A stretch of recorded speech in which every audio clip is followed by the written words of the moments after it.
Hello అండి, నేను doctor Abid Ahmed, MBBS MD general medicine.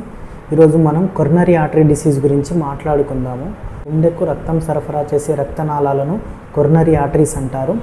Coronary artery disease అంటే ఏంటి అంటే, కొరనరీ ఆర్టరీస్లో అథెరోస్క్లెరోటిక్ ప్లగ్ అనేది తయారవుతుంది. దానివల్ల గుండెకు వెళ్ళే రక్త ప్రసరణ అనేది తగ్గుతుంది. దీనిని కొరనరీ ఆర్టరీ డిసీజ్ అంటారు. కొరనరీ ఆర్టరీస్ ఎన్ని రకాలు? కొరనరీ ఆర్టరీస్ అనేవి మెయిన్గా 3 ఉంటాయండి. 3 కొరనరీ ఆర్టరీస్ రక్తాన్ని గుండెకు సరఫరా చేస్తూ ఉంటాయి. ఒకటి left coronary artery, second right coronary artery, third left circumflex coronary artery. రక్తం ద్వారా మనకి గుండెకి ఆక్సిజన్, న్యూట్రిషన్ అనేది సప్లై అవుతుంది. ఈ కొరనరీ ఆర్టరీ డిసీజ్ వల్ల ఈ అథెరోస్క్లెరోటిక్ ప్లగ్ తయారవుతుంది కాబట్టి గుండెకు వెళ్ళే ఈ ఆక్సిజన్, న్యూట్రిషన్ అనేది తగ్గిపోతుంది. హార్ట్ అనేది బాడీలో ఒక పంపు లాగా ఫంక్షన్ చేస్తూ ఉంటుంది. అంటే బాడీకి బ్లడ్ సప్లైతో పాటు ఆక్సిజన్ అనేది అండ్ న్యూట్రిషన్ అనేది సప్లై చేస్తూ ఉంటుంది. ఎప్పుడైతే గుండెకి రక్త ప్రసరణ, ఆక్సిజన్, న్యూట్రిషన్ తగ్గినప్పుడు దాని ఫంక్షనింగ్ అనేది తగ్గుముఖం పడుతుంది. దానివల్ల గుండె పంపింగ్ అనేది తగ్గడం వల్ల ఇండైరెక్ట్గా హార్ట్తో పాటు బాడీ మొత్తానికి ఆక్సిజన్ అండ్ న్యూట్రిషన్ సప్లై అనేది తగ్గిపోతుంది. కొరనరీ ఆర్టరీ డిసీజ్ అనేది ఎవరిలో కామన్గా చూస్తాము? మెయిన్గా కొన్ని రిస్క్ ఫ్యాక్టర్స్ వల్ల ఈ coronary artery disease and atherosclerotic plug అనేది తయారవుతూ ఉంటుంది.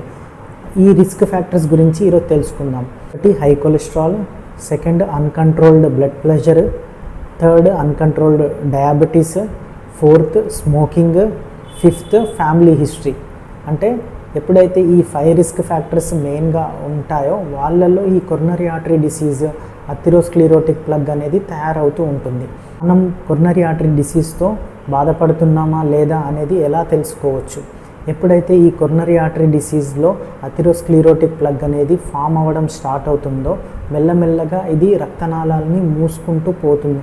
ఎప్పుడైతే ఈ రక్తనాళాలు అనేవి మెల్లమెల్లగా ఈ అథెరోస్క్లెరోటిక్ ప్లగ్తో మొత్తం నిండుకుపోవడం వల్ల బ్లడ్ సప్లై టు హార్ట్ అనేది తగ్గుతుంది. దానివల్ల పేషెంట్స్ మెల్లగా కొన్ని సిమ్టమ్స్తో ప్రజెంట్ అవుతుంటారు. మెయిన్గా ఛాతీ నొప్పి, చెస్ట్ పెయిన్, దీన్ని యాంజైనా అంటారు. ఈ యాంజైనా అనేది మెయిన్గా సెంట్రల్ చెస్ట్ రీజియన్లో ఉంటుంది, అంటే ఛాతీ యొక్క మధ్య భాగంలో ఉంటుంది.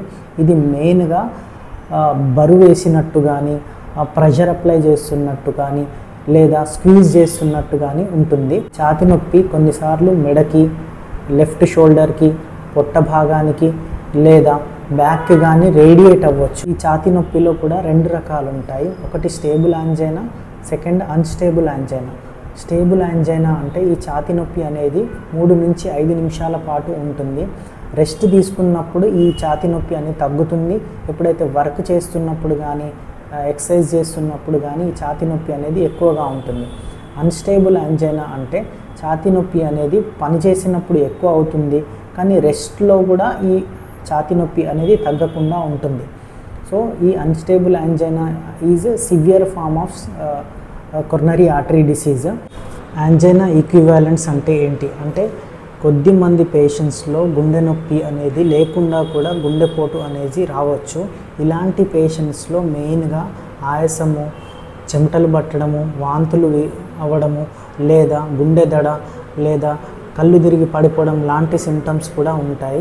ఇలాంటి వాళ్ళల్లో కూడా ఈసీజీ చేసి చూసినప్పుడు మనకు గుండెపోటు అనేది బయటపడే అవకాశం ఉంటుంది. దీనిని ఏటిపికల్ సిమ్టమ్స్ అంటారు, లేదా యాంజైనా ఈక్వివాలెంట్స్ అంటారు. ఇలాంటి వాళ్ళల్లో ఎస్పెషల్లీ చాలామంది నెగ్లిజెన్సీ చేయడం వల్ల గుండెపోటుతో చనిపోతూ ఉంటారు. ఎవరికైతే రిస్క్ ఫ్యాక్టర్స్ ఉండి like high cholesterol, high BP, uncontrolled diabetes, family హిస్టరీతో పాటు ఎప్పుడైతే ఈ యాంజైనా ఈక్వివాలెంట్స్ కనుక ఉంటే మాత్రం ఇమీడియట్గా డాక్టర్ని కన్సల్ట్ అవ్వాల్సి ఉంటుంది. లేకుండా ఇంటి దగ్గరే గ్యాస్ టాబ్లెట్స్ కానీ, పెయిన్ కిల్లర్స్ కానీ వేసుకోవడం వల్ల ఇలాంటి పేషెంట్స్ ఇంటి దగ్గరే చనిపోయే అవకాశం కూడా ఉంటుంది. హార్ట్ అటాక్ని మనం మయోకార్డియల్ ఇన్ఫాక్షన్ అంటారు. మనకి ఛాతీ నొప్పి లేకుండా గుండెపోటు రావడాన్ని మనం సైలెంట్ మయోకార్డియల్ ఇన్ఫాక్షన్ అంటారు. ఇది మెయిన్గా ఏజ్ ఎక్కువ ఉన్న వాళ్ళల్లో, లేదా డయాబెటీస్ అన్కంట్రోల్గా ఉండి డయాబెటిక్ న్యూరోపతి ఉన్న వాళ్ళల్లో, లేదా ఆడవాళ్ళల్లో ఇలాంటి సైలెంట్ ఎంఐ అనేది మనం కామన్గా చూస్తూ ఉంటాము. వీళ్ళు ఛాతీ నొప్పి ఉండకపోవడం వల్ల ఇంటి దగ్గరే చనిపోయే అవకాశం అనేది ఎక్కువగా ఉంటుంది.